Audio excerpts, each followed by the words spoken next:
Yo tout le monde, aujourd'hui c'est Fisco James, on se retrouve pour un nouvel épisode du podcast de Fisco. Et aujourd'hui on va se retrouver pour un très gros sujet, parce que c'est un sujet qui a beaucoup fait parler aux États-Unis, et là maintenant en France il va falloir qu'on y mette des nôtres.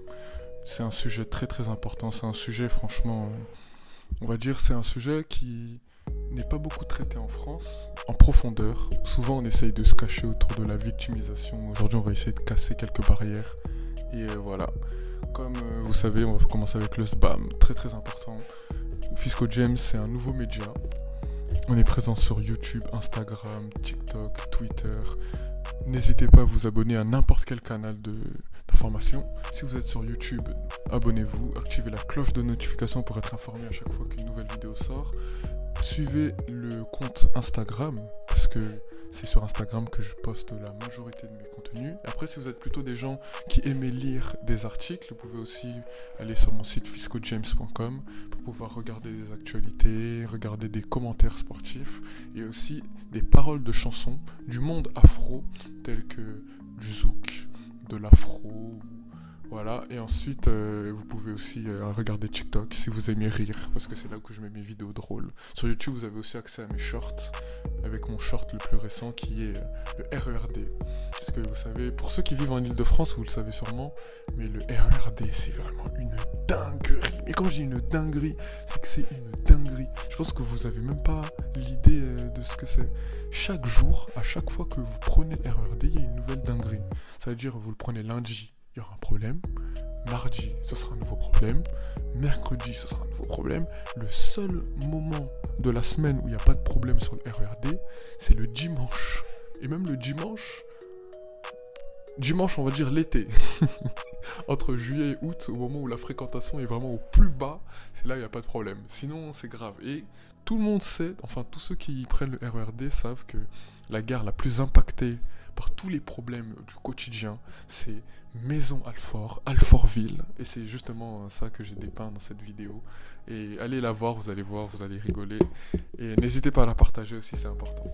Donc aujourd'hui, on se retrouve par rapport à un post que j'ai publié hier, le lundi 29 mai 2023, au sujet d'une remarque déplacée posée par un principal de collège aux États-Unis, en Louisiane, sur un élève c'est quoi sa classe ? 7e année, de Safe Grades, c'est-à-dire l'équivalent de la classe de 5e en France.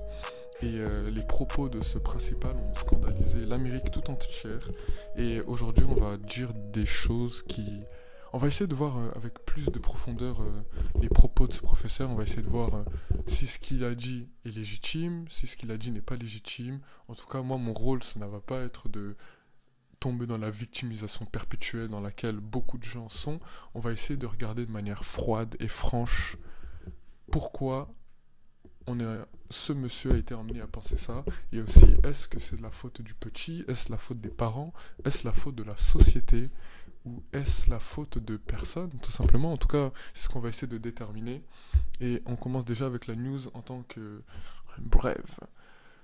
Les parents de Dallon Thorne, un élève de 7e année, 5e en France, ont été scandalisés lorsque le directeur de l'école a remis en question le choix de leur fils de porter des tresses, suggérant que cela pourrait signifier qu'il fait partie d'un gang. Cette famille qui vient d'emménager dans la région, en gros dans l'état de Louisiane,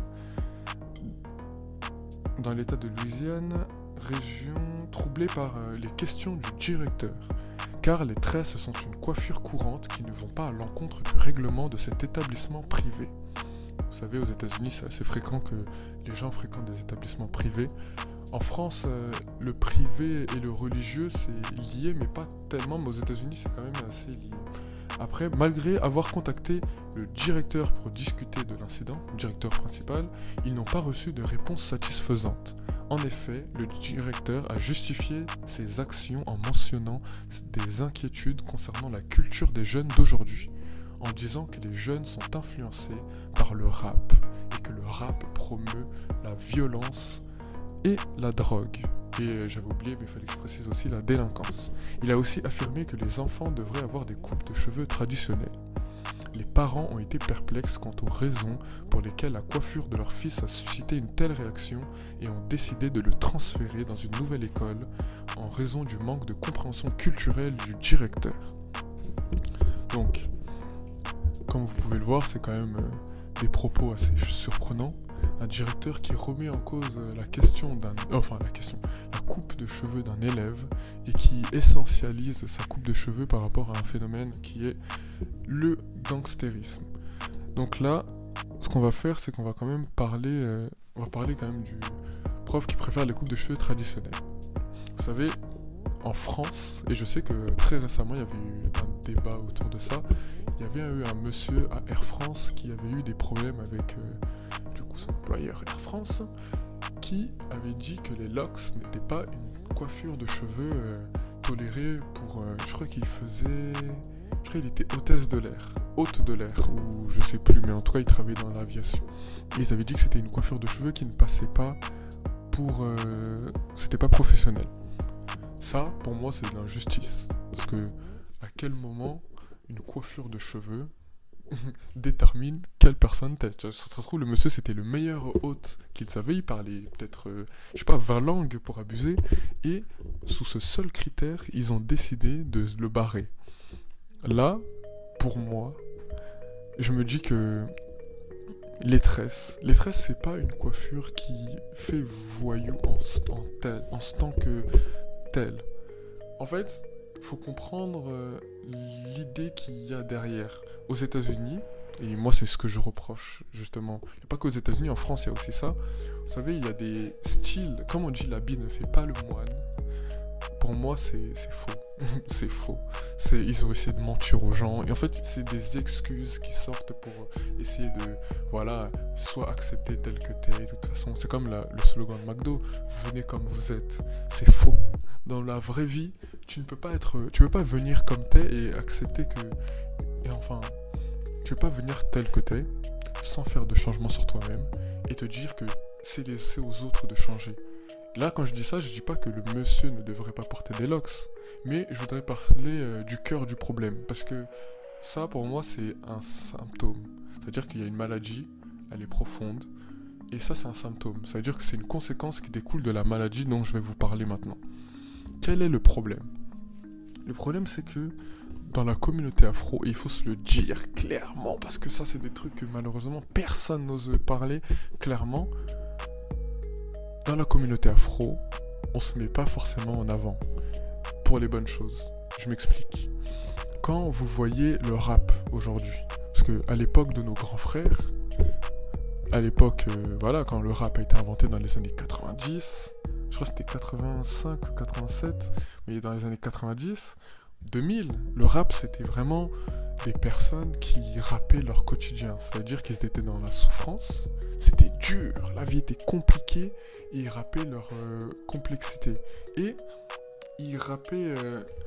En fait, c'était conscient, ça veut dire que eux, ils voyaient quelque chose, ils essayaient de le dénoncer, ils essayaient de dénoncer une misère sociale, ils essayaient de dénoncer quelque chose dans la société. En fait, c'était comme des poètes. Vous voyez les poètes qu'on a appris à l'école qui étaient là, qui critiquaient la société, nanani, et que maintenant c'est devenu des héros, alors qu'à leur époque, quand ils étaient en train d'écrire, on les prenait pour des fous. Tu vois, toutes ces personnes, les Victor Hugo, compagnie, Voltaire, Molière, tout ça, c'est la même chose. Eux, c'est des Molières des temps modernes. Ça veut dire qu'ils dénoncent les choses, les atrocités qui se passent dans les banlieues, ils dénoncent la misère sociale, la misère de l'État, l'ostracisation, la manière dont l'Afrique, comment ils ont souffert, comment les jeunes ont été parqués dans les banlieues et dans les ghettos à leur arrivée en France, la manière dont les parents ont souffert quand ils sont arrivés en France. C'était ça le rap avant. Maintenant, on va dire peut-être depuis 2012-2013, ou même peut-être avant, mais je dirais peut-être 2012-2013, parce que c'est là qu'il y a eu un tournant. Depuis 2012-2013, le rap c'est devenu de l'enjaillement. Après, on va me dire que oui, c'est la société qui a changé, c'est la société qui le veut, mais c'est devenu de l'enjaillement, et c'est aussi devenu un truc qui promeut toujours la même chose, c'est-à-dire la drogue, le sexe, l'argent, la violence, le banditisme, les armes, le crime. À partir du moment quand tu promeut ça à longueur de journée, Comment tu veux que des gens, parce que tu sais, genre, le monsieur c'était c'était un white. Et du coup, le monsieur en tant que white, il n'a pas forcément comment dire ça? Il n'a pas forcément dans son quotidien des personnes noires, et peut-être que les seuls noirs qu'il voit, c'est ceux qui sont représentés à la télévision, dans les médias, dans les films, dans les musiques, les clips de rap. Et quand tu ne connais pas, tu penses que les gens sont comme ça. C'est comme les Claudia Tagbo, les Ahmed Silla et autres personnes qui dans les années 2000, et ça pourtant j'ai écrit un article dessus, hein. J'avais écrit un article, attendez, je vais vous dire le titre. Ah oui, voilà, de toute façon c'était simple, c'était mon problème avec Ahmed Silla. Vous pouvez le retrouver sur fiscojames.com. C'était un épisode des pensées de Fisco, je crois que c'était le 4e ou le 5e, et j'avais dit comme quoi ces personnes-là faisaient du mal à la communauté. Parce que justement, c'est ces personnes-là qui ont la lumière et qui ont la visibilité, et dans leur manière de procéder une fois qu'elles ont cette visibilité, au lieu de mettre en avant notre communauté dans des endroits où on la voit pas souvent exceller, ils en profitaient pour la dénigrer. C'est-à-dire que quand tu t'amuses à faire la femme forte, noire afro, qui est masculine, qui a l'accent, qui parle très fort et qui a faim, comme aimait le dire Claudia Tagbo, ou sinon quand tu t'amuses à faire comme Mister Ahmed Silla, à te déguiser en esclave, toujours imiter les accents, même, comment il s'appelle, Issa Doumbia, c'était la même chose. Tout ça, c'est bon, on est fatigué, on a compris. Maintenant, on est quand même à une époque où on a accès à l'information, on est à une époque où on peut montrer, on est quand même assez libre. Toutes ces personnes-là, elles n'ont pas le couteau sous la gorge, ou elles n'ont pas non plus voilà, le fusil sur la tempe, et c'est pas des gens qui leur disent ouais, fais ça. Et c'est la même chose pour le rap. Le rap, aujourd'hui, ces personnes-là sont conscientes de ce qu'elles font. Au bout d'un moment, on va pas faire semblant. Voilà, le rap, quand tu vois ça en longueur de journée, et même j'avais oublié de parler du point, les femmes dénudées, les femmes bitchisisées, comme je dis toujours, tout ça c'est une image qu'on véhicule aux yeux de la société et aux yeux des gens qui ne nous connaissent pas. C'est cette image qui sont imprégnées. C'est-à-dire que quand vous voyez dans les médias, on parle souvent des rebeux et des renois, comme quoi ils sont dans la délinquance, comme quoi ils sont dans la misère, la pauvreté, que c'est des voyous, et que tu regardes les clips de rap, c'est toujours la même chose. Tu regardes le cinéma, c'est toujours des renois et des rebeux que tu retrouves dans les rôles, on va dire, de délinquance, dans les films. Tout ça, au bout d'un moment, ça façonne une certaine idéologie dans la société.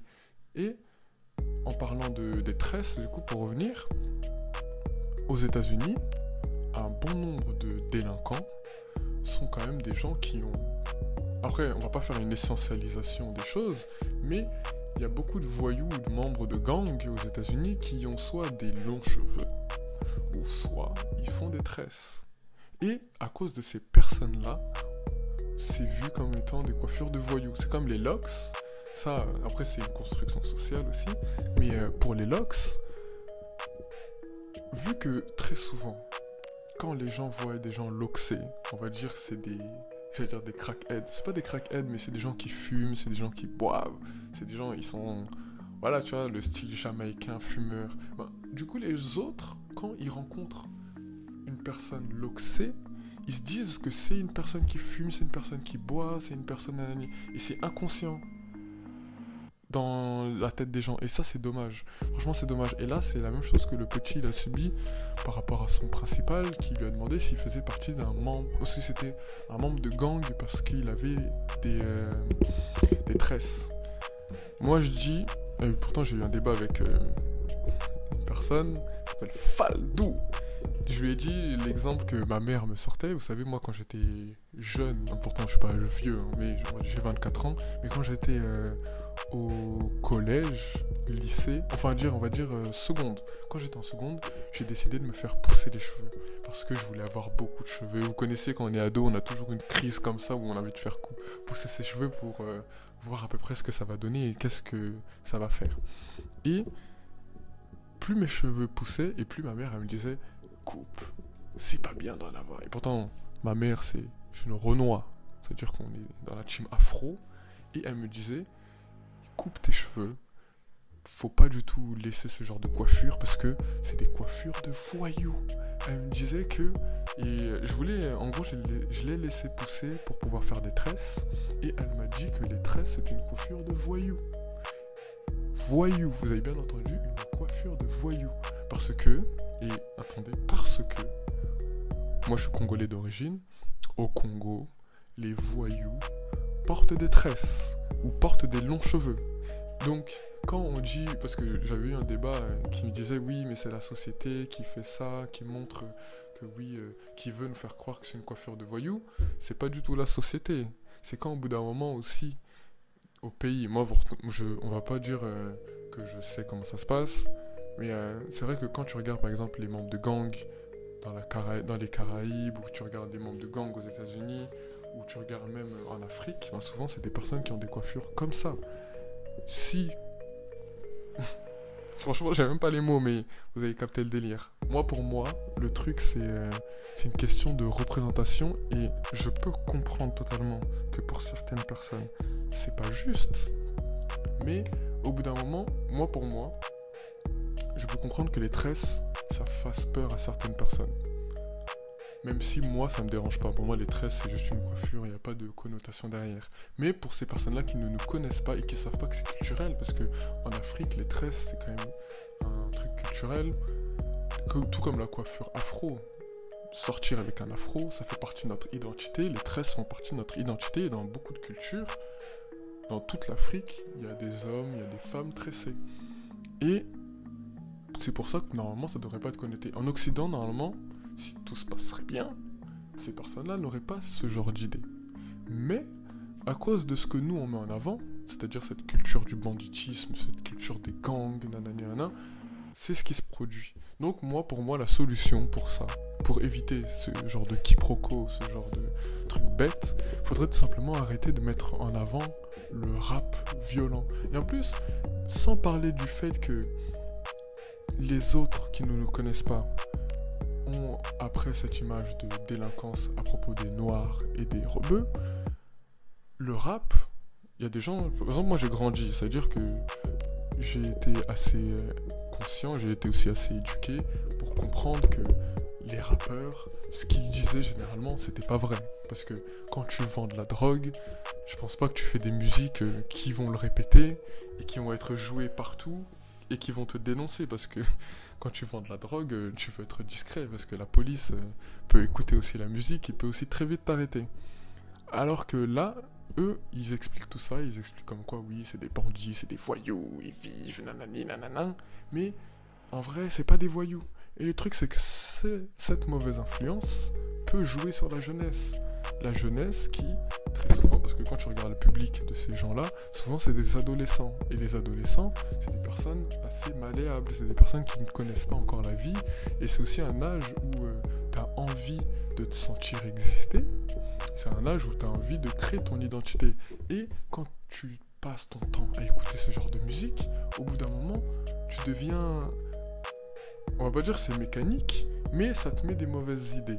Et si t'es pas une personne forte ou une personne qui n'a pas un bon entourage pour te sortir de ça, t'as de fortes chances de tomber dans le banditisme et la délinquance. Lui, le petit, il est parti dans une école privée, du coup, ça fait qu'il a une bonne éducation. Ses parents ont l'air aussi d'être des personnes très très très bienveillantes à son égard. Là... Franchement, on va dire c'est compliqué. Franchement, c'est compliqué. Après, la société américaine, c'est pas du tout la même société que la société française. Aux États-Unis, c'est pire. Franchement, aux États-Unis, en France, c'est grave, mais aux États-Unis, franchement, c'est encore plus accentué parce que cette hood culture, cette culture de la violence des gangs, elle est très très très très très ancrée dans la culture afro-américaine et vous en avez même pas une idée. Faut être déjà parti aux États-Unis ou avoir suivi ce qui se passe socialement aux États-Unis pour le comprendre. Et ça, il y a beaucoup de gens qui ne comprendront pas. En tout cas, j'avais fait un sondage, comme quoi j'avais demandé à la communauté, d'ailleurs, si jamais vous voulez participer au prochain sondage, rejoignez tout simplement la communauté Fisco James sur Instagram.